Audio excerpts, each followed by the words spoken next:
les estaba comentando que en la clase anterior vimos acerca de los órdenes de complejidad, cómo calcular el costo en tiempo y en espacio de un algoritmo. Y lo vimos, digamos, de manera analítica, acerca de, en términos de unidades, digamos, de tiempo, no ligadas a segundos o nada por el estilo, sino en general, de manera genérica, un orden, digamos, analítico. ¿Ok? Bueno, ahora, el asunto está en que, ok, entonces, continuando con esto, vamos a la primera unidad tiene que ver más con con ciertos problemas de algoritmos clásicos. Vamos a tratar con todos ellos, ¿no? Y, bueno, de manera analítica y de manera práctica. Entonces, el primero de ellos que tenemos ahí es el problema del ordenamiento.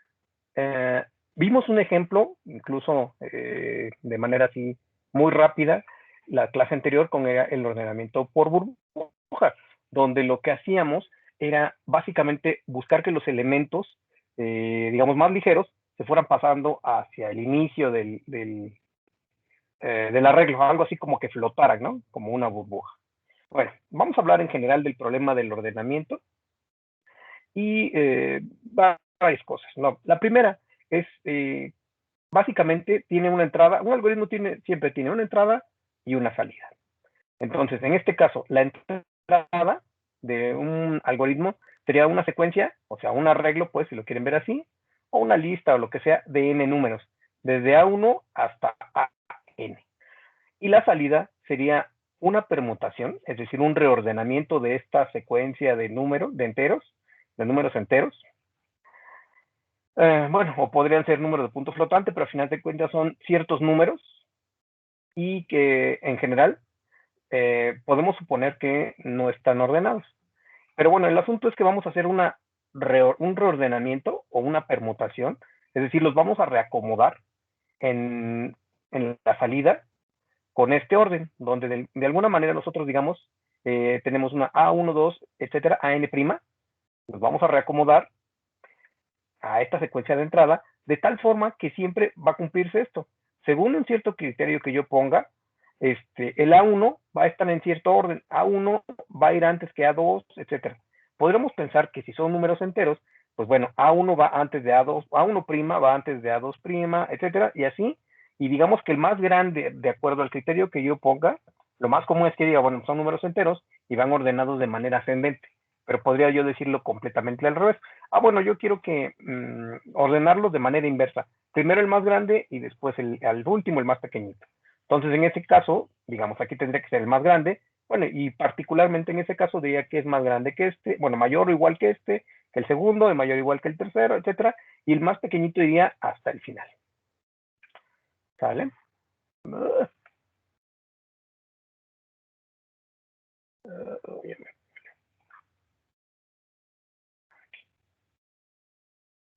Ok, ahora, ¿cómo están estructurados nuestros datos? Bueno, nuestros datos en la entrada, usualmente, vamos, en la vida real, pues no ordenamos cosas, puros números, ¿no? Ahora puede ser que sí, pero en general vamos a trabajar de otra manera. Vamos a suponer o vamos a poner que nuestra información en general tiene una estructura de esta manera. Uno de los campos le vamos a llamar el campo llave. ¿Okay? Cuando lleven la estructura de datos van a ver que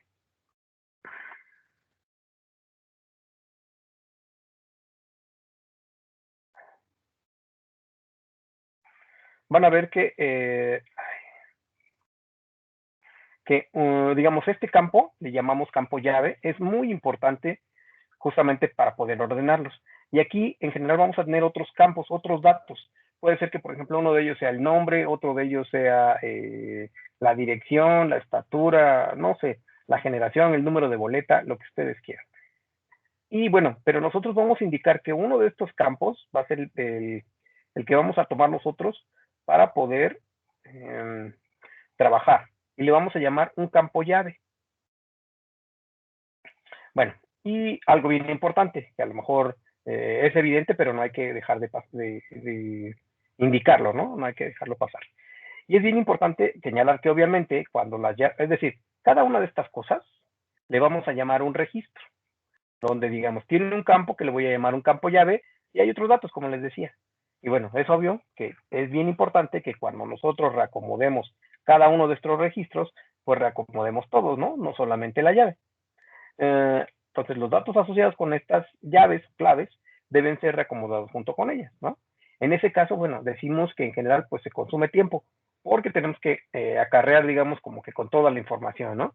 Es decir, de alguna manera, para nuestros propósitos, podríamos pensar que para nosotros lo importante es ordenar las llaves.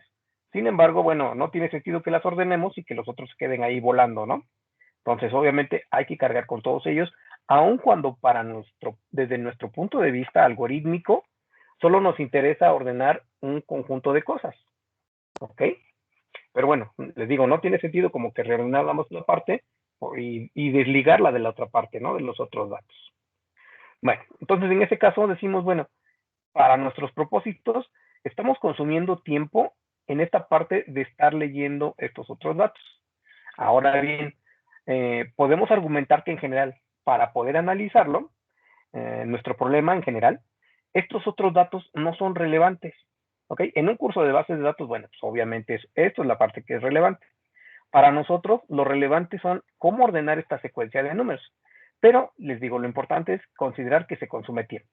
Y podríamos argumentar que el tiempo que consumo en leer cada uno de estos datos, a final de cuentas, tiene un tiempo constante. Es decir, da lo mismo leer cada uno de ellos. Me va a tomar una cierta cantidad de segundos o de unidades de tiempo adicionales, pero básicamente, desde el punto de vista analítico, no modifica el comportamiento en general de mi algoritmo. ¿Okay? Bueno, excepto porque lo hace, digamos, 3 veces más lento, ¿no? Por ejemplo, pero en términos analíticos sigue, a final de cuentas, acuérdense que llevar a cabo una instrucción constante es lo mismo que llevar a cabo, desde el punto de vista analítico, 5 o 100 acciones constantes, ¿no? Bueno, en la vida real, bueno, significa, no es lo mismo que algo se tarde una unidad de tiempo a que se tarde 100, ¿no? Pero bueno. Y la otra es que, digamos, podemos utilizar apuntadores, que en ese caso se consume espacio, ¿ok? Bueno, ahora, ¿por qué estudiar algoritmos de ordenamiento? Esa es la gran pregunta. Y aquí hay algunas situaciones que debemos de considerar. La primera es, ¿cómo están organizadas o cómo están ordenadas las llaves de nuestros elementos? ¿Me queda pendiente alguien? No.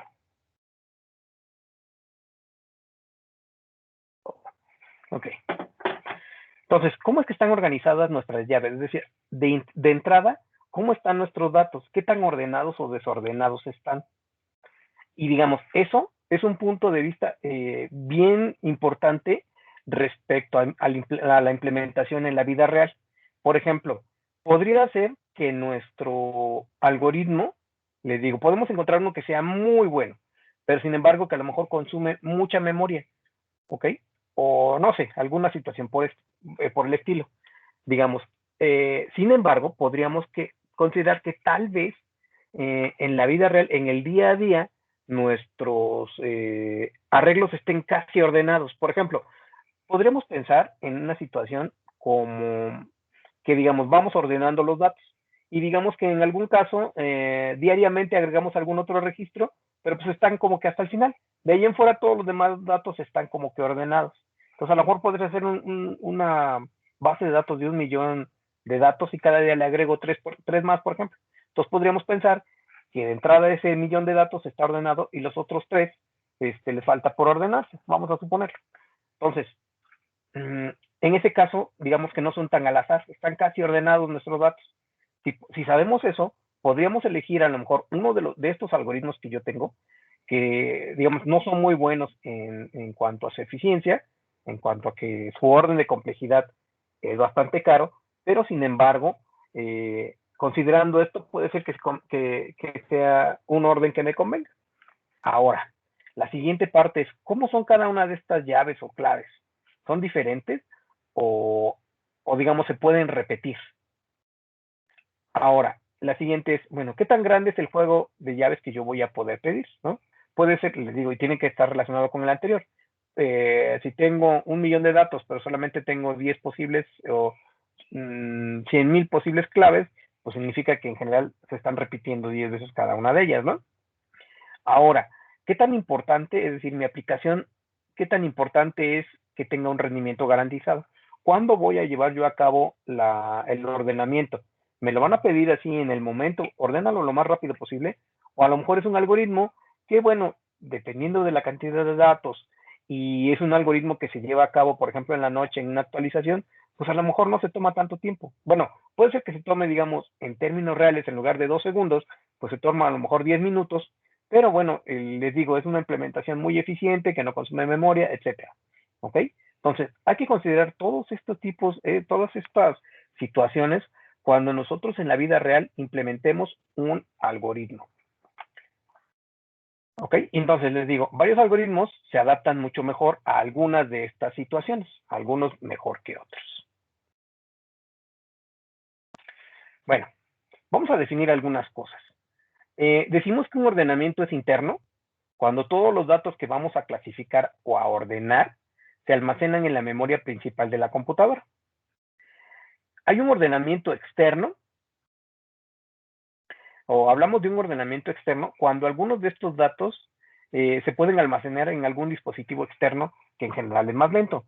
Recuerden, tenemos una cierta jerarquía de memoria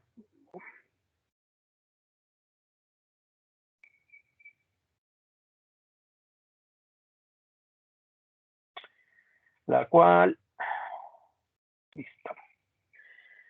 tiene que ver con la velocidad a la cual puedo acceder los datos. Recuerden, la CPU tiene un conjunto de registros, el cual es muy limitado, son 8, 16, no sé, 64, tal vez si tenemos suerte, pero pues son muy poquitos registros para la cantidad de datos que podemos procesar. Si no están ahí, hay que buscarlos en la memoria caché. La memoria caché es una memoria que implementan los procesadores en la unidad central de procesamiento, donde mediante algoritmos, digamos que se hacen apuestas, o la CPU, digamos, lleva a cabo y como que ciertas, pues sí, apuestas de cuáles son los siguientes datos que van o adivinanzas, digamos así, cuáles son los datos que van a estar utilizando más a menudo. Obviamente se espera que la gran mayoría de ellos estén ahí, pero si no están ahí, están en la memoria principal. Y bueno, si tenemos, por ejemplo, un sistema de memoria virtual, o por ejemplo, estamos ordenando una cantidad masiva de datos, por ejemplo, en una aplicación científica, pues muy probablemente nuestros datos no estén ni siquiera en la memoria, van a estar en un dispositivo, por ejemplo, un disco duro, o bueno, tal vez una cinta, ¿no? Que es sumamente lenta. ¿Ok? Y después otra definición. Hablamos de un ordenamiento in situ o en el lugar, cuando la cantidad de espacio adicional necesaria para que nosotros ordenemos los datos es constante con el tamaño de la entrada, ¿ok? Es decir, no sé, por ejemplo, si yo tengo, digamos, un arreglo de tamaño 100, hablamos de un ordenamiento en el lugar o in situ. Si yo, por ejemplo, a lo mejor nada más necesito algún espacio más para poder ir no sé, haciendo una intercalación o utilizando como un buffer, por ejemplo. O, por ejemplo, una variable, el usar variables, digamos, si siempre utilizo 5 variables para mi ordenamiento y no utilizo ningún espacio adicional, estamos hablando de un ordenamiento in situ. Hay ciertos algoritmos que para ordenar yo necesito, digamos que copiar los datos a un espacio considerable de ordenamiento. Por ejemplo, si yo los divido, si yo trabajo con las mitades, creo que ya les había hablado de esto. Ay, un segundito, me falta alguien. Listo. Donde, digamos, para poder ordenar las cosas, yo necesito de otros espacios adicionales. Y entonces, en ese caso, ese espacio adicional va a estar en función del tamaño de mi arreglo de entrada, de la cantidad de datos que yo utilice. Entonces, ahí el uso de memoria es considerable. Ese algoritmo, cuando lo veamos, va a ser muy rápido, pero tiene la desventaja de que utiliza mucho espacio adicional. ¿Ok? Entonces, estas son las 3 definiciones adicionales. Acuérdense, ordenamiento interno, externo y ordenamiento in situ. ¿Alguna duda hasta aquí? ¿Cómo va todo esto? Recuerden. Entonces, una es en la... Bueno, la segunda dijo que es en la memoria caché. No, el ordenamiento externo tiene que ver con que algunos de los datos no están en la memoria principal, sino en general están en un dispositivo. Bueno, en general, para propósitos prácticos, básicamente lo que esté hasta memoria principal, podemos considerar que es ordenamiento interno. Cuando ya tenemos que acceder datos a un disco duro o a una cinta, estaremos ya hablando de ordenamiento externo, ¿ok? Si es así, les digo, esto sobre todo cuando estemos ordenando una cantidad así enorme de datos. Estas aplicaciones pueden verse, por ejemplo, en aplicaciones científicas, donde ahí utilizan, no sé, teras o petabytes, ¿no? Es una cantidad extraordinaria de información. Entonces, ordenar eso no va a caber en la memoria, ¿no? No hay computadora por el momento, aunque sea supercomputadora, que haga este tipo de cosas. Entonces, lo que hacemos es ordenar, por ejemplo, parte de lo que estoy haciendo. Por ejemplo, ahí serviría mucho, por ejemplo, este ordenamiento por mezcla, donde a lo mejor voy ordenando ciertas subpartes de nuestra cantidad de información, ¿ok? Y al final yo los voy a mezclar, ¿no? Por ejemplo, ¿ok? Pero en este caso hablamos de ordenamiento externo, cuando estamos accediendo a datos que están en el disco duro, ¿ok? Donde hay algunos de los datos, como dice aquí, los puedo almacenar en un disco duro, ¿ok? Donde es más lento. Y ya nada más les recordaba que había una jerarquía de memoria, ¿no? Registros, caché, memoria principal, y bueno, ya discos duros, etcétera, etcétera, ¿ok? Listo, incluso dentro de los discos duros podríamos clasificar que son más rápidos los discos duros de estado sólido que los discos duros tradicionales. ¿Por qué? Porque hay un mecanismo que echar a andar cada vez que estamos leyendo un dato, ¿ok? Entonces, a final de cuentas, es un dispositivo mecánico que toma mucho más tiempo el accederlo. ¿Más preguntas por el momento? ¿No? No, profe. Ok. Bueno, ¿qué pasó? Ok, vamos a hablar también de estabilidad. Y decimos, un ordenamiento estable lo que va a hacer es preservar el orden relativo de registros con llaves iguales. Por ejemplo, vamos a suponer, no sé si se ve aquí, déjenme hacerlo un tantito más grande. No.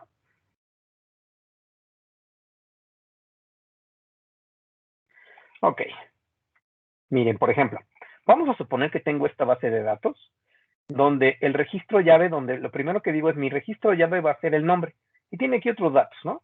No sé, su matrícula, no sé, su dirección, una clasificación, un número, alguna cosa así. Entonces, lo primero que hago es ordenarlo por la primera llave, ¿ok? Y después digo, bueno, ahora voy a hacer un ordenamiento por la segunda llave. Y vamos a hablar de estabilidad cuando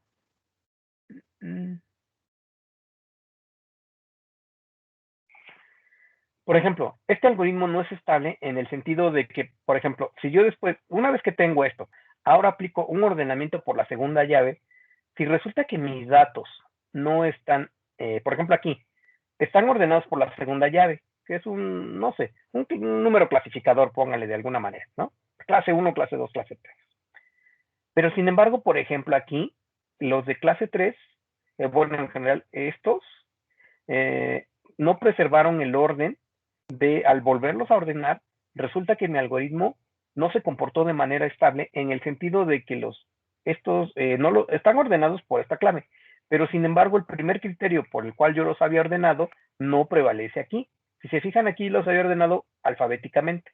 Entonces yo esperaría que en la siguiente ronda en el que yo los ordene, estas cosas, o sería muy útil que además estuvieran ordenadas o hubieran preservado el orden alfabético que tenían originalmente, ¿ok? Entonces, hay que considerar qué sucede en estos casos. Decimos que nuestro algoritmo es estable si preserva el orden relativo de registros con llaves iguales, ¿ok? Si no lo preserva, decimos que nuestro algoritmo no es estable, ¿ok? ¿Sí quedó claro este concepto? A lo mejor un poquito raro. Les digo, tiene que ver con esto, con preservar el orden relativo de registros con llaves iguales. Si lo hace, es un algoritmo estable. Si no lo hace, como en este caso, que resulta que al volverlo a ordenar, por la manera en cómo trabaja mi algoritmo, que a lo mejor solamente se fija en esto, en ese caso decimos que no es estable. ¿Ok? Bueno. Después, el primero de los algoritmos que vamos a ver de una manera un poquito más formal, es el ordenamiento por inserción. ¿Ok? Entonces, ¿cuál es la idea de un ordenamiento por inserción? Tiene que ver con una mano de naipes o de cartas de la baraja. ¿Ok? Y bueno, pues aquí empezamos que por qué la izquierda y por qué la derecha. Vamos a pensar así porque pensemos en cómo accedemos a un arreglo. Recuerden que tenemos computadoras que en general son o llevan a cabo su procesamiento de forma secuencial. Y bueno, además, pues voy accediendo a los datos, digamos, por una convención, lo tengo así, de izquierda a derecha. Así es como lo representamos, pero en realidad, bueno, en la memoria, pues ni siquiera están de izquierda a derecha, ¿no? Podríamos pensar que a lo mejor están de arriba a abajo, no sé. En una computadora, pues en realidad no sabemos exactamente dónde es que está ubicado cada una de estas, ¿no? Tenemos la esperanza de que, digamos, para la computadora están almacenados de manera secuencial y nosotros lo representamos así. Pero, y además, a lo mejor tal vez tiene que ver con cómo nosotros leemos en los lenguajes occidentales. Leemos de izquierda a derecha, ¿ok? Por eso es que lo ponemos así. Bueno, pero volvamos al punto. El ordenamiento por inserción tiene la idea de es como si nosotros ordenáramos las cartas, estamos en un juego de cartas y los vamos a ordenar. Entonces, supongan que ya les dan a ustedes su conjunto de cartas que van a utilizar y ustedes los quieren ordenar. Entonces dice ahí, ¿cómo va a funcionar? Va a funcionar, empezamos con la mano izquierda, su mano izquierda es la que va a estar vacía, ¿okay? Y las cartas están boca abajo sobre la mesa. ¿Y qué es lo que van a hacer? En cada paso van a retirar una tarjeta, una carta a la vez de la mesa y lo que van a hacer es insertarla en la posición correcta en la mano izquierda, ¿ok? Es decir, si empezamos con una mano izquierda vacía, la primer carta, bueno, y lo que vamos a hacer posteriormente es comparar cada una de las cartas de las que tomé con las que tengo en la mano izquierda, ¿ok? Y las vamos a ir comparando ahora de derecha a izquierda, ¿ok? Y dice aquí, las cartas que se sostienen en la mano izquierda siempre están ordenadas.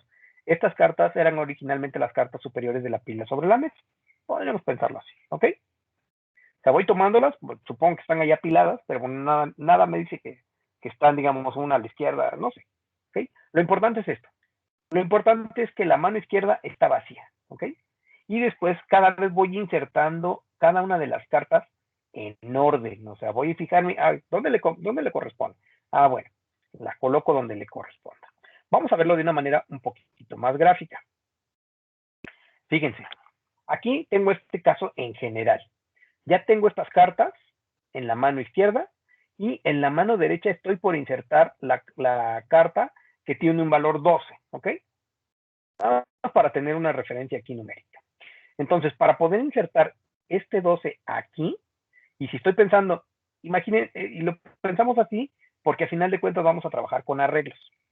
Entonces, para insertar esta carta 12, necesito hacer espacio moviendo primero el 36 y después el 24 y entonces ahí la acomodo. O sea, en la vida real básicamente lo que hago es acomodar esta carta aquí en medio, ¿no? ¿Vale? O sea, ahí le hago espacio, pues. Pero bueno, pensando en una computadora que trabaja de manera secuencial, esto es lo que haría. Le hace espacio entre el 36 y el 24 y después se fija, bueno, ¿qué más sucede? ¿Ahí cabe? ¿Ahí va mi carta? No, pues no. Necesito hacerle más espacio, un poquito más a la izquierda, y dividir en dos partes esto y esto, ¿ok? Y entonces lo que hago es insertar este 12 justamente aquí. Aquí es donde va mi carta. Y ahora sí, ya tendré un juego de cartas ordenado, ¿ok? ¿Queda claro hasta ahí cómo funciona esto del ordenamiento por inserción? Sí, profesor. ¿Sí? ¿Los demás está clarito o no? ¿Hay alguna duda? Bueno. No, profe. No, profe, si Bien, quieren. vamos bien, profe. Perfecto. Ok. Bien, Bueno. profesor. Ok. Muy bien. Entonces, les digo, lo que hay que considerar aquí es que las cartas que se sostienen en la mano izquierda, ¿ok? Siempre van a estar ordenadas. Fíjense, aquí estas cartas ya están ordenadas. Entonces, de lo único que me tengo que ocupar es que la nueva carta o el nuevo elemento que yo vaya metiendo es colocarlo en la posición correcta. ¿Ok? Bueno, entonces, por ejemplo, hagan de cuenta aquí, ok, empezamos con este arreglo de entrada. Y como dice aquí, en cada iteración, el arreglo lo voy a dividir en dos subarreglos. El de la mano izquierda, que esto es lo que representamos como la mano izquierda, y como que lo que hay en la mano derecha, o bueno, lo que está sobre la mesa. ¿Ok? Entonces, siempre vamos a suponer que lo que está a partir de donde yo diga, la mitad izquierda de mi arreglo, bueno, la primera parte, la parte izquierda de mi arreglo va a ser la parte que está ordenada y la parte derecha es la que me falta por ordenar. Y entonces, al inicio de esa parte izquierda, está el elemento que yo debo colocar aquí en la posición correcta. Y una vez que lo tenga, pues la mitad o esa primera parte se va a mover para acá y después para acá y para acá. Esa es la idea. Fíjense, ¿cómo funciona? Entonces, por ejemplo, aquí tendría una situación como esta. Al inicio voy a empezar con voy a empezar con el siguiente. Es decir, el primer elemento que voy a averiguar si está ordenado o no sería el segundo elemento. ¿Por qué? Porque el primero siempre un arreglo de longitud 1, siempre puedo suponer que está ordenado, ¿no? Si estoy aquí, si mi arreglo solamente tuviera un único elemento, pues no importa cuál sea, está ordenado. Entonces, por eso debo de empezar en la posición 2.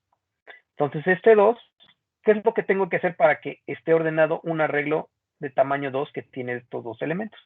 Pues es bien simple. Lo comparo y digo, ¿cuál va primero? ¿5 o 2? Bueno, pues 2 es más chico que 5, entonces lo que tengo que hacer es hacer un swap. El 5 lo cambio aquí y el 2 lo cambio acá y después digo que ahora mi arreglo de longitud 2 ya está arreglado. Entonces, por eso muevo el límite de aquí, de la primera posición, a la segunda posición. ¿Ok?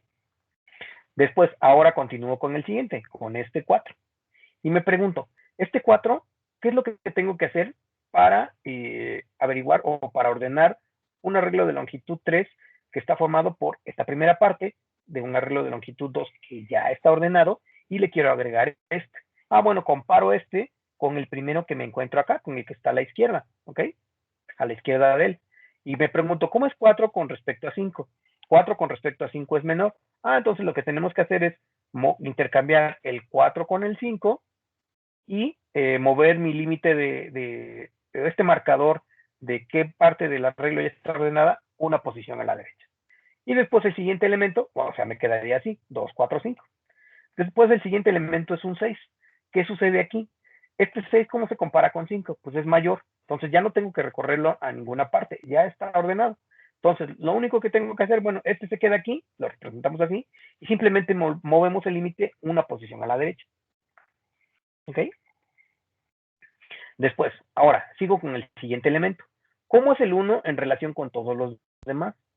Bueno, pues resulta que lo voy a comparar con 6 y lo muevo a la izquierda, o sea, intercambio 6 con 1, y después aquí voy a tener un 1, 1 lo comparo con 5, igual, como es menor, hago los intercambios y me queda ahí, aquí, el 5 y el 1 intercambiado. Y después, de aquí lo comparo con 4 y también hago el intercambio y finalmente lo comparo con 2 y lo intercambio, ¿ok? Así es como nos quedaría. Una vez ordenados, nos quedarían de esta manera, 1, 2, 4, 5 y 6. Y el último elemento sería el 3, igual, ¿no? Va a ir viajando el 3 a la izquierda del 6, del 5 y del 4. Y así es como quedaría mi arreglo ordenado, ¿ok? ¿Sí se entiende ya cómo se implementaría? Bueno, cómo funcionaría con un arreglo, ¿okay? Para decirlo en términos de implementación, ¿no? Más que de manos. Sí, profe. Sí, Ok, profe. bueno, entonces, sin más preámbulos, les presento nuestro algoritmo. Lo vamos a poner así, insertion sort, ¿no? En inglés y todo. Bueno, así es como funciona. Lo ponemos ahí con un pseudocódigo. Entonces, vamos a hacer un ciclo for que va a llevar a cabo todo esto y vamos a empezar con un índice con j igual a 2, desde ahí hasta n. Es decir, voy a comparar todos los elementos desde la segunda posición. Recuerden que en nuestros pseudocódigos, para cuestiones como es de análisis, nos queda más cómodo decir que la primera posición es 1 y la última posición es n. Si estamos haciendo una implementación en C, recuerden que la primera posición empieza en 0 y la última posición es n-1, ¿ok? Bueno, entonces, les digo, tengo un ciclo que voy a llevar desde la segunda posición de mi arreglo hasta la última, que sería esta, por ejemplo aquí la posición 8, y lo que voy a hacer es, voy a tener una variable que se llama llave. Ya va a ser el número que yo tenga, o la información, o pues sí, la llave, la información de registro que esté en la segunda posición. La que yo diga que mi campo es, aquí estamos suponiendo que solamente estamos arreglando una secuencia, ya llegó el listo. ¿Qué estábamos? Sí. Que estamos arreglando únicamente una secuencia de enteros. Recuerden que pues, en la vida real vamos a estar arreglando una secuencia de registros con campos, de los cuales uno de ellos es la llave. Bueno, pero entonces aquí les digo, para abreviar, estamos diciendo que básicamente es el elemento que tengo en esa posición. ¿Ok? Entonces lo que vamos a hacer es insertar esta llave AJ en la secuencia ordenada A, o sea, en mi arreglo que va desde la posición 1 hasta la posición J-1. O sea, recuerden, siempre estamos diciendo que partimos que un arreglo de longitud 1 ya está ordenado. Entonces, lo que tengo que hacer es, vamos a hacer todo esto, es lo que voy a hacer para cada uno de estos elementos. Para cada uno de ellos, tengo que encontrar su posición en el arreglo y comparándolo con todo lo anterior, ¿ok? Porque lo anterior ya está ordenado. Entonces, ¿eso cómo lo voy a hacer? Bueno, pues en ese caso voy a decir que I tomo el valor de J-1. O sea, voy a empezar con J en la posición 2 e I en la posición 1. Y lo que voy a hacer es un ciclo. Mientras esta I sea mayor que 0 y el valor de del arreglo en esta posición I sea mayor que la llave, lo que voy a hacer es hacer este intercambio. A en la posición I más 1 toma el valor de A en la posición I, y después I toma el valor de I menos 1, y A en la posición I más 1 toma el valor de la llave. ¿Ok? Es un intercambio así tal cual. Y bueno, este insertion sort, como ya se lo podrán haber imaginado y seguramente lo averiguaron, lo supusieron muy bien, es un arreglo de tipo in situ, ¿ok? O en sitio.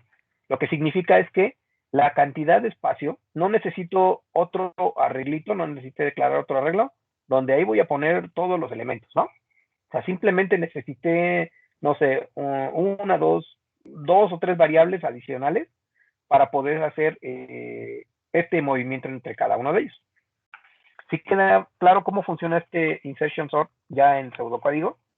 ¿Sí se ve clarita la implementación? ¿O hay alguna duda aquí en esta parte? No, profe.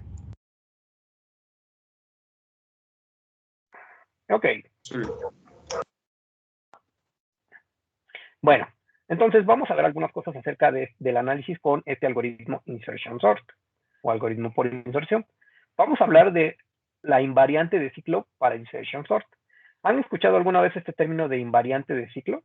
Alguien le llama ciclo invariante, pero creo que es incorrecto. ¿Lo han escuchado por ahí, en alguna parte?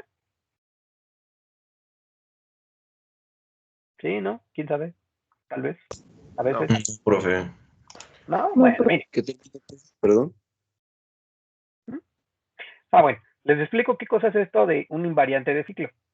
Les digo, en alguna parte lo van a encontrar como ciclo invariante, pero creo que es incorrecto ese término. De manera informal, una invariante de ciclo es lo siguiente. Vamos a referirnos a estados o situaciones o condiciones lógicas, digamos, que yo puedo expresar que no cambian dentro de un contexto o una porción de código. Por ejemplo, si yo estoy diciendo, estoy en una posición, no sé, o bueno, si estoy en el lugar A y quiero llegar al lugar Z, entonces puedo decir que mi posición en cada momento es algún lugar entre A y Z, ¿no? Por ejemplo, ¿dónde es tu ubicación entre la Lindavista y el centro histórico? Bueno, pues seguramente no estoy en Pachuca, no estoy en, no sé, en París, ¿no? Estoy en algún lugar de la Ciudad de México. Ese sería como que el invariante, una condición que se cumple a lo largo de mi algoritmo o de este ciclo en particular, ¿ok? Entonces les digo, de manera informal, son esos estados, situaciones o condiciones que no cambian dentro de un contexto o porción de código. Y de manera, bueno, o les digo, de manera informal, una invariante de ciclo es algún predicado o condición que se mantiene en cada, aquí era iteración de un ciclo. Por ejemplo, si tenemos esto, aquí declaro que J vale 9, y después un ciclo for que va desde igual a 0 y menor que 10, y más y J más, ¿no? Lo que voy a hacer es incrementar este J. En este caso puedo decir que la condición que siempre se cumple es que I más J siempre va a ser igual a 9. ¿Es cierto o no?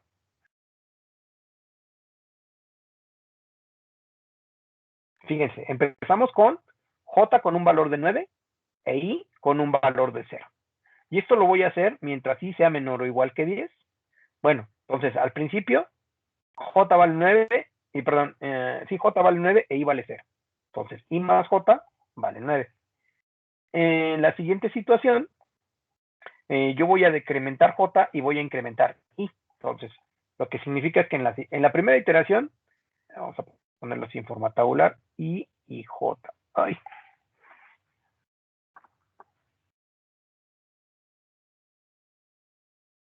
Uy.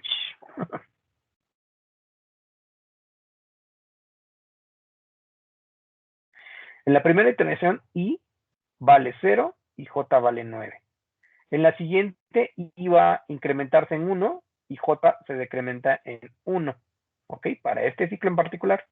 Y en el siguiente voy incrementando 2 y después incremento a este. Bueno, uno lo incremento y el otro lo decremento. 7. ¿Ok? Entonces, en este caso, lo que voy a decir es que la invariante de ciclo o la condición que siempre se va a cumplir es esta. ¿Ok? A eso nos referimos con una invariante de ciclo.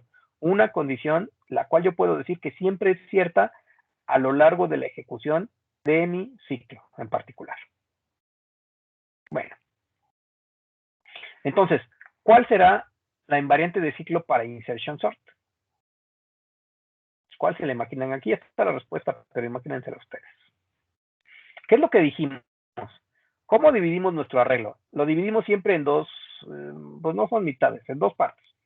Dijimos siempre lo que está a la izquierda de donde yo estoy poniendo el límite, y el límite lo establezco poniendo esta J, decir, bueno, empiezo aquí. Entonces dijimos, siempre lo que está a la izquierda de esta J, siempre está ordenado. Es un arreglo que siempre está ordenado.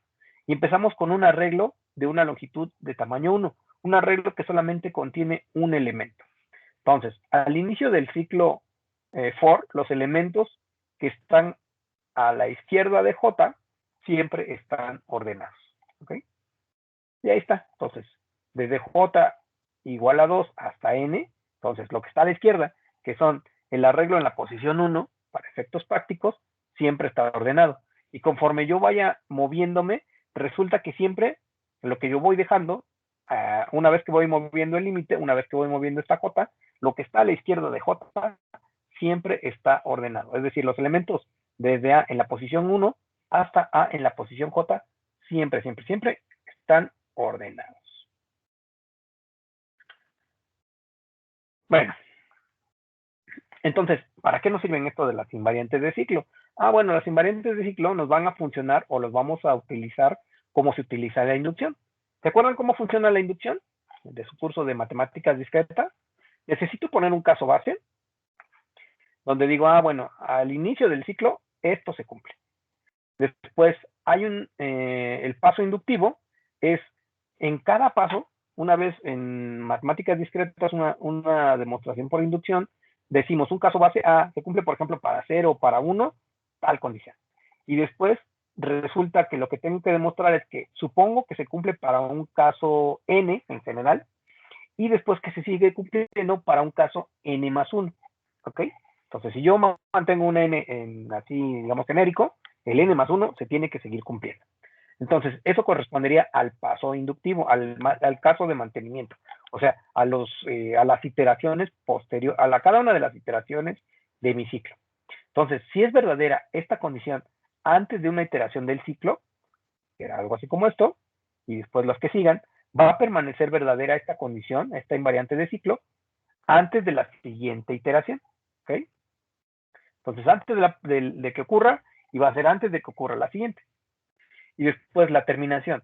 Cuando el ciclo termina, la invariante o el invariante de ciclo nos da una propiedad útil que ayuda a demostrar que el algoritmo es correcto. Y lo que hacemos, bueno, obviamente detener la inducción cuando termine el ciclo, ¿no? Pues ya no hay nada más que hacer. Bueno, ¿cómo sería esto de la invariante de ciclo para nuestro algoritmo insertion sort? Bueno, pues resulta que al inicio, justo antes de la primera iteración, quedamos que J vale 2 y el subarreglo que está a la izquierda de J igual a 2, o sea, el arreglo que solamente contiene un único elemento, ya está ordenado, ¿no? A cualquier elemento que pongan un arreglo con un elemento ahí, el que sea, está ordenado. ¿Ok? Siempre, siempre, siempre. No importa si este es mayor que este o lo que sea. Esta primera parte, como solamente tiene un elemento, ya está ordenado. ¿Ok?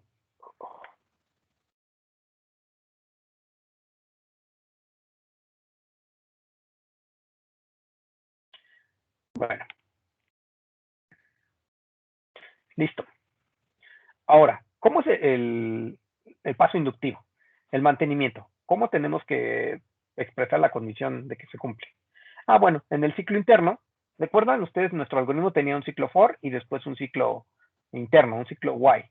¿Okay? Lo que hace es mover AJ-1, AJ-2 y AJ-3 y así sucesivamente. ¿Ok? O sea, dice aquí una posición a la derecha hasta que se encuentra la posición adecuada para la llave que yo estoy comparando, ¿ok? Que era A en la posición J. ¿Ok? Aquí está. Y en ese momento el valor de la llave se coloca en esta posición. Por ejemplo, aquí, ¿no? El 6. No, primero aquí es el 4, ¿no? El 4, para que yo pueda, lo pongo, poner ordenado, simplemente tiene que intercambiarse con el 5. Y el 6, pues, por ejemplo, ni necesita intercambiarse. En cuanto lo comparo, ya está en la posición que le corresponde. ¿Ok? Y la terminación. El ciclo for externo, ¿cuándo voy a terminar? Bueno, cuando J toma el valor de n más 1. ¿Por qué? ¿Por qué termino aquí? ¿No que quedamos que era n? ¿Estoy bien o estoy mal? Para que compare el último elemento del arreglo. Sí, pero a ver, vamos a poner tantito. Déjenme estar en la posición de 18. Un segundito aquí. No, acá. Aquí está nuestro algoritmo. Recuerden, lo que va a hacer es desde J igual a 2 hasta N. Es decir, aquí, ¿cómo hago esa comparación? Digo, a ver, J empieza en 2, ¿no? Y después me pregunto, ¿ya llegué a N? No, pues no. Bueno, al inicio no. Y en cada pregunta, o sea, avanzo uno y digo, ¿ya llegué a N? No. Avanzo al siguiente, ¿ya llegué a N? No. Avanzo al siguiente, ¿ya llegué? Ya llegué. Y etcétera. Cuando llegue aquí, bueno, va a haber un paso adicional cuando diga, ya llegué a N y pues ya te pasaste, ¿no? Entonces, en ese caso, me detengo. Por eso es que siempre al final se hace una comparación, ¿ok? En general, nuestros ciclos. Por eso es que esto lo hace, ¿dónde está? Por eso es que este ciclo lo hace n veces, ¿ok? Porque siempre hay una comparación adicional al principio. Ya no se mete al cuerpo, pero lo hace una comparación, ¿ok? Dice, ok, estoy en la posición, no sé, 7, aunque ya llegué, no, bueno, o sea, y se vuelven a meter, ¿no? Y en la última iteración no se meten al ciclo, es cuando termina, ¿ok? Bueno, y lo que hacemos es reemplazar a J-1 en la invariante de ciclo. Entonces, el subarreglo pues es justamente la condición que yo quiero. El subarreglo, bueno, que es el arreglo total, desde la posición 1 hasta la posición n, va a consistir de todos los elementos originalmente en mi arreglo, pero ahora ordenados. ¿Ok? Al terminar, pues es lo que yo quiero, que justamente esta invariante de ciclo me lleve a la condición que yo quiero. ¿Ok? recuerden, partimos la invariante de ciclo, ¿para qué me sirvió? Para llegar a esta condición. Entonces, lo que yo dije es, bueno, voy a partir de un arreglo ordenado que va a ser de longitud 1. Y esto se va a ir en cada paso, lo que voy a lograr, digamos como que el objetivo a lograr, es que una cierta partecita de mi arreglo, que está a la izquierda del índice que yo estoy indicando, que en este caso es J, va a estar ordenado. Y bueno, cuando esa J se convierta en N, significa que yo mantengo la condición de que lo que está a la izquierda de N está ordenado, ¿ok? Y eso es lo que quiero a final de cuentas, ¿sí? Por eso es que nos sirven las invariantes de ciclo para demostrar que nuestro algoritmo es correcto. Así es como lo demostramos, con estos argumentos. ¿Ok? Bueno, vamos a la parte de análisis de nuestro algoritmo Insertion Sort. A ver, ¿están ustedes de acuerdo con esto que puse aquí? La primera línea de código tiene un cierto costo C1. Vamos a poner que toma 2, 3, en un ciclo for de C, no sé, tiene que ver con la inicialización, la comparación y el incremento. A lo mejor son 3 operaciones individuales que llevo ahí, que tengo que ejecutar. Vamos a suponer que tiene un costo, ¿ok? Para hacer un análisis, digamos, como que más preciso. ¿Y cuántas veces se lleva a cabo? N. Porque empieza en 2, 3, 4, etcétera, hasta la posición de N más 1, y en la última vez que yo lo comparo, no va a entrar, ¿ok? Bueno, y después, lo que tengo que hacer es, esta asignación que hago aquí va a tener igual un costo, C2, a lo mejor es un costo constante de 1, pero lo hago N-1 veces, ¿ok? Lo hago desde la posición 2 hasta la posición N. Esta asignación, digo, la llave es la posición tal en el arreglo, empezando desde la número 2 y voy a terminar en la posición N. Y lo que tengo que hacer, esto es un comentario, insertar a J en la secuencia ordenada A desde 1 hasta J-1. Su costo, como es un comentario, no tiene costo y se lleva a cabo, pues, digamos que N-1 veces. O sea, recuerden, en total, mi ejecución es esto por esto. Después, esta asignación donde I toma el valor de J, tiene un costo C4 y se lleva a cabo N-1 veces. Después, vamos, el ciclo igual, tiene que llevar a cabo una condición, probar esta condición, y si es cierta, pues entra a ejecutar el cuerpo del ciclo, ¿ok? Pero si no, entonces, bueno, pues no entra, ¿no? Pero entonces esto lo hace, digamos, como que TJ veces, TJ, ponemos aquí esta notita, TJ es el número de veces que la sentencia while se ejecuta en la iteración J, ¿ok? Entonces, recuerden, esto depende del número J, entonces vamos a llamarle TJ. Entonces, esta prueba de preguntar si voy a entrar al ciclo se lleva a cabo, la primera vez se lleva, no sé, TJ veces, ¿ok? La siguiente, bueno, TJ menos 1, y la siguiente TJ menos 2, así, bueno, T menos 2, así, TJ menos 2, y así, ¿ok? Entonces va desde J igual a 2 hasta N, ¿ok? Podemos pensarlo así. Bueno, sí, más bien empezamos desde J igual a 2 hasta N, porque aquí vamos de izquierda a derecha, ¿ok? Entonces, en la última iteración que yo haga, por ejemplo, habíamos tenido el caso, déjenme ver, estoy 19. ¿Cuál era? El 1. Bueno, el 1, si se fijan, bueno, es casi de los últimos. Para poder colocarlo, pues básicamente pregunta aquí, etcétera. Se va hasta el final, ¿no? Le toca hacer, como es como que de los peores casos, ¿no? Le toca comparar con todos y a final de cuentas termina en la posición número 1, hasta el inicio de la regla. ¿Ok? Bueno, pero entonces aquí se lleva a cabo esta cantidad de veces, que es la sumatoria o la suma de todas esas veces que se lleva a cabo. Y bueno, el cuerpo del ciclo while se lleva a cabo ¿cuántas veces? Pues si se llevó a cabo la suma desde J igual a 2 hasta N, bueno, aquí se llevaría una vez menos, ¿no? Porque en la última iteración que hagamos no va a entrar, se prueba la condición, pero no entra al cuerpo. Y finalmente, esta última instrucción, que lo que hace es decir, en la posición I más 1 toma el valor de la llave, ¿ok? Esa se lleva a cabo N-1 veces. ¿Por qué? Porque pues, forma parte del ciclo for que está afuera, ¿ok? Entonces, esto es lo que tiene, digamos, Así expresaríamos nuestro análisis de cuánto tiempo se lleva a cabo, ¿ok?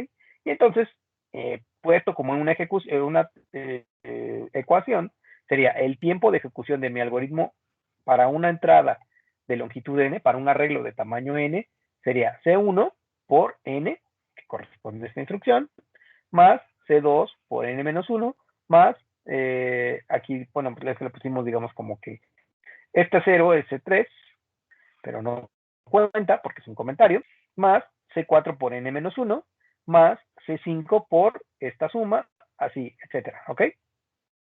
Más C7 por todo esto, ¿ok? Bueno, C7 más la C8 por n-1. Bueno, ahora, recuerden, nosotros dijimos que vamos a llevar a cabo este análisis, bueno, pueden llevarse a cabo en desde 3 puntos de vista o desde 3 casos. ¿Qué pasa en el mejor de los casos? Tenemos que plantear cuál sería el mejor caso, cuál sería el peor caso y cuál es el caso promedio. Y les digo, en general, para un análisis normalmente, nosotros hacemos el análisis para el mejor caso y para el peor caso. El caso promedio, tendríamos que ver a qué nos referimos con caso promedio.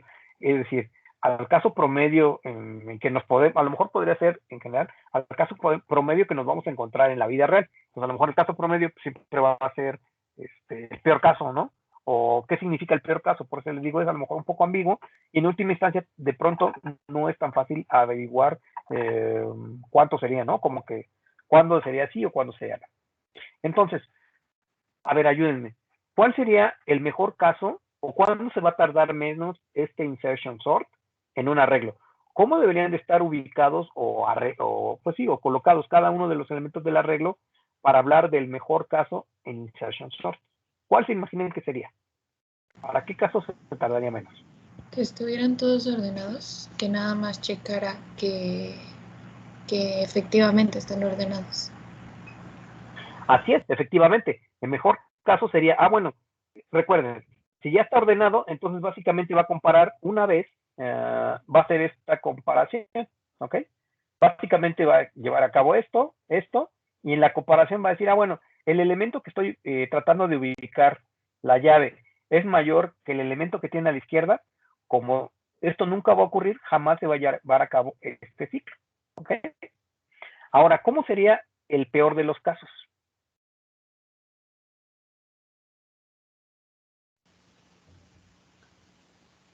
Que está en orden inverso al ordenamiento.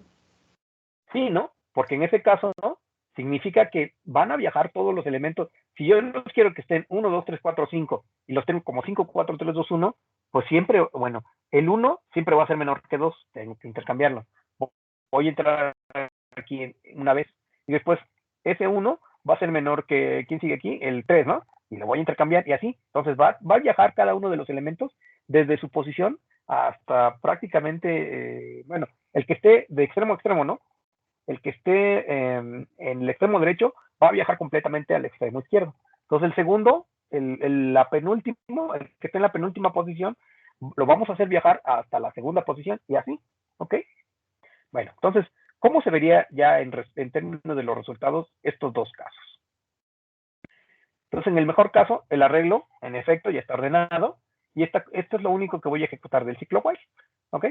Entonces, ahí va a ser menor que la llave la primera vez que ejecuto el ciclo para todos los elementos, ¿ok?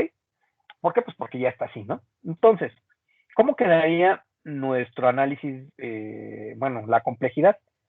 La primera cosa, recuerden cómo estaba aquí, es esta la llevo a cabo n veces, ¿no? Porque voy a recorrer a todos los elementos de la red.